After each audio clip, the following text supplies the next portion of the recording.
Now we finna see why Mr. Bill Cosby tried to buy the NBC. He tried.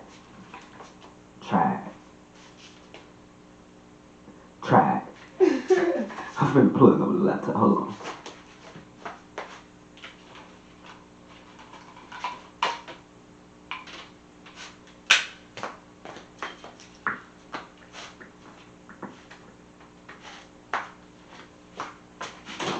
Emphasis on tried. And y'all know why. Let's get it. Cosby was never a fan of comedians who swear in their act.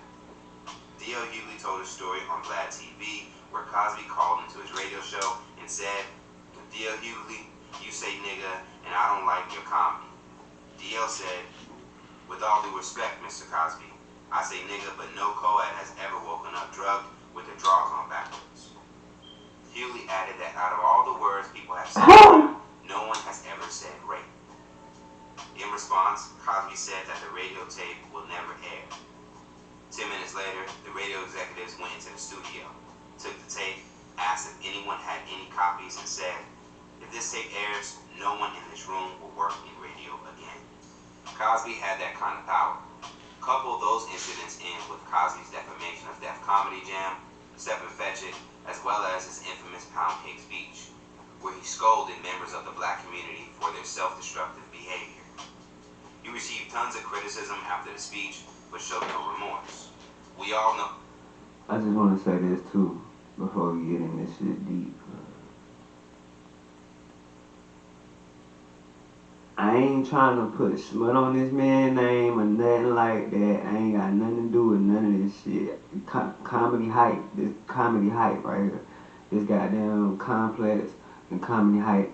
This is what they posted, this they video. I'm just trying to see why he tried to buy NBC and other shit. We learned about a whole bunch of other shit. DL Hughley saying shit ain't got nothing to do with me.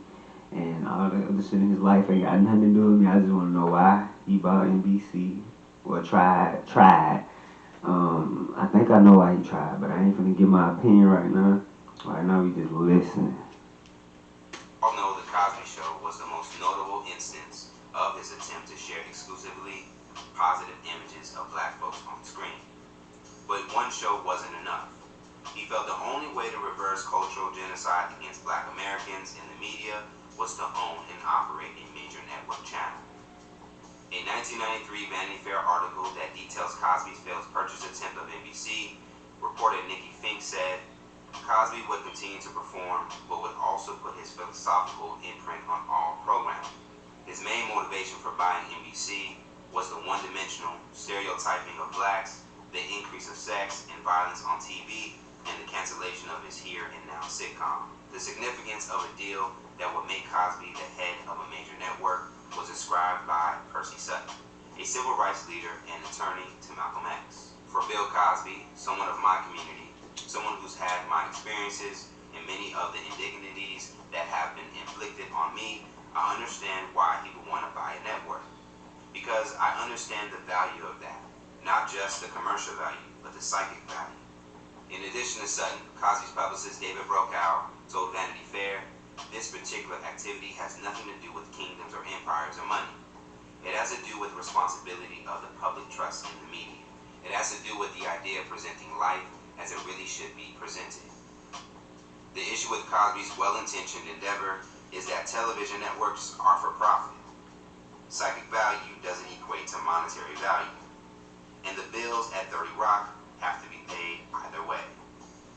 Cosby was wealthy with an estimated net worth of $500 million at the time. But that wasn't enough to underwrite the deal on his own. For all accounts, an agreement was nearly finalized. One associate quoted saying, the effort has reached a very serious stage, but GE wanted well over market value for the network. Wall Street analysts valued NBC at $2.5 billion, but GE was hesitant to sell for anything less than $4 billion, having just acquired the brand from RCA for $6.2 billion just 7 years earlier. It didn't help either that NBC was third in television ratings behind rivals ABC and CBS. and top boss at GE, Jack Welch, already stated on the record, any GE-owned business that was not first or second in its market could be unloaded. Needless to say, it seemed as if NBC was destined to become former Comcast executive Bobby Wussler's and Cosby's if they could assemble a group of investors willing to bridge the $3 billion gap. Like most things in business and life in general, it wasn't that easy. Welch knew NBC was more valuable to GE in its unprofitable state at that time than it was in the hands of a different ownership at a loss of $2 billion. In May of 1992, Welch told a banquet hall of 700 NBC affiliates, even in an economic downturn, NBC is better than just about anything else that you can get your hands on, insinuating that no matter how poor Americans are, they will always watch television, making ad sales a guaranteed revenue stream. One could argue, even if GE wasn't willing to sell NBC at a reasonable price, it's still business. Anything is for sale for the right price, and the fact that Cosby wasn't in it for the money should have made Welch's demand seem trivial in the pursuit of racial justice. Within the industry, though, Cosby had a serious PR issue which made potential investors weary of going into business with him. According to Vanity Fair, he had a history of unpredictable behavior. Cosby was still beloved by the black professional class. At the same time that he was going off script like Trump at a press conference, he was appearing on the Arsenio Hall show to deride Def Jam and HBO for featuring black people making fools and minstrels of themselves. His use of television as a pulpit to preach morals and ethics was at an all-time high. So much so that even his allies began to question if he was taking it too far. Here and Now, starring Malcolm Jamal Warner, was a story of a psychology grad student who worked as a counselor at a Manhattan youth center. Cosby hoped the show would help reduce alarming rates of violent crime that made homicide the leading cause of death for black men under 25.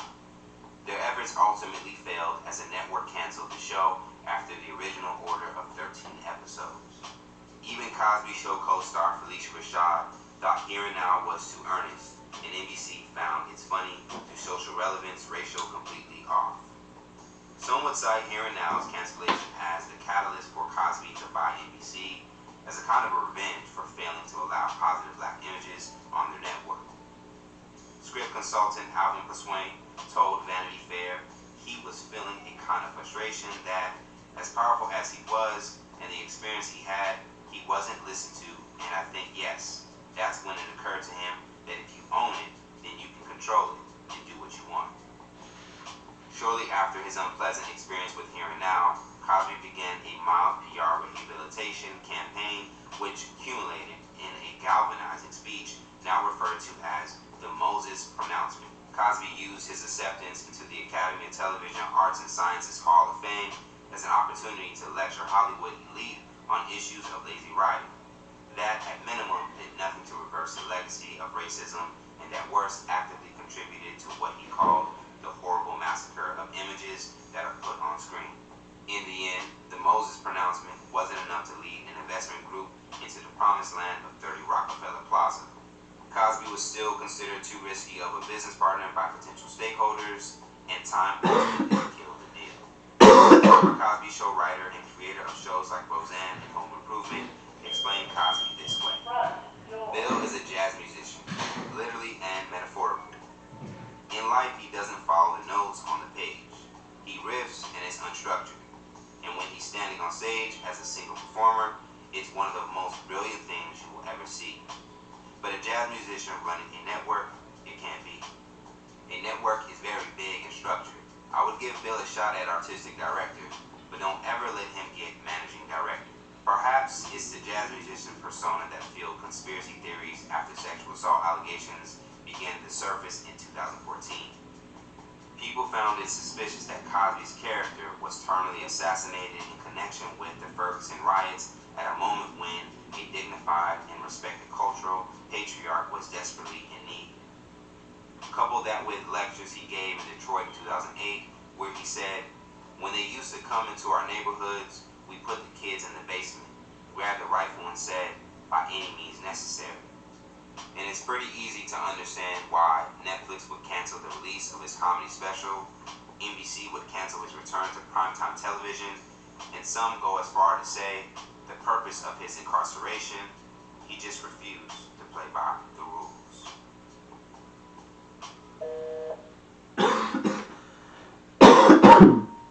I agree with that last thing he said. It basically locked him up because he failed to play by the rules, man. Now, I ain't saying he ain't got to have a couple of wild nights with some thought bitches, because everybody done did it. I ain't did it, but I'm just saying everybody in their world done did it. I ain't did it. When I had my fun with the thought bitches provided their own fun. Therefore, any drugs they was on, they was they drugs. The only drug I bought was the weed. And my weed always is regular weed, nothing laced or no bullshit. So, any other substance they got hold of, it was on their own. Facts. And it may be the case with Bill. But the fact that he was trying to buy NBC to basically bring more black faces to television, more loving black faces to television, more so, which all black faces are loving black faces. What I'm saying is he wanted to portray the loving black faces more so. By buying the whole network, and after buying the whole network, making every show on that network a black show, pretty much. But you see what they mean by not following the rules, which is their rules, which is the people like the IRS and all them rich motherfuckers that run the world. When they see somebody trying to fuck up their monopoly board, they get rid of your ass. You go to jail. And just like Monopoly, it is a couple of get out of jail free cards, but this nigga might have didn't get one yet or done used them all. Who knows? And plus he old, so either way it go. Hopefully he didn't hurt none of those women for real. And we all know that regardless of what the case is, if he did or didn't, the only reason they trying to use that against him is because they don't want him to buy NBC. And what's hard about going to women that may or may not, don't even forget that, may or may not even have relations with this man. Because they could have just had it where they just was randomly picking any motherfucker like, hey, you want to say you got raped by Bill so we can like get him arrested and go pay you this much. Like, they got gazillions of fucking dollars to pay people, bro. It's probably every bitch that they probably said motherfucking came forward probably got $1 million. I don't know that, but they probably did. If they didn't, and they really did get hurt, I'm sorry to hear that. He deserved what he getting as far as that part, but I don't know, shit like that, bruh. You can't even tell, bruh. Like when you like, the only way you'll know is if you somebody that was like a friend of his. Only his friends know shit like that. You feel what I'm saying? Like, when my life become that deep, shit, I'm gonna make sure I'm on point by everything. I ain't going out like that, man. At all. I ain't trying to go out now. Now one of these ways they trying to take niggas out now and on. But, that's the end of that clip.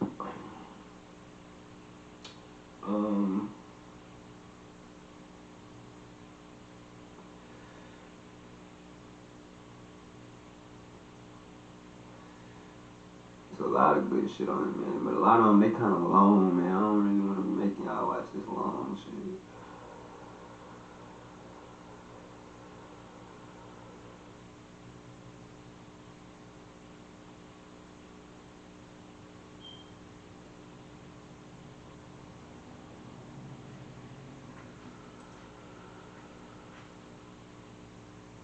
Make sure y'all subscribe, man.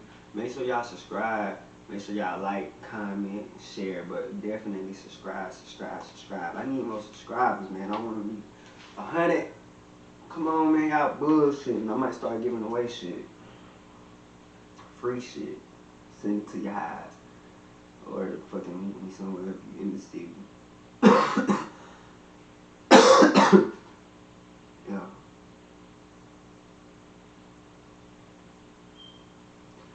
Alright, finna pay these bills.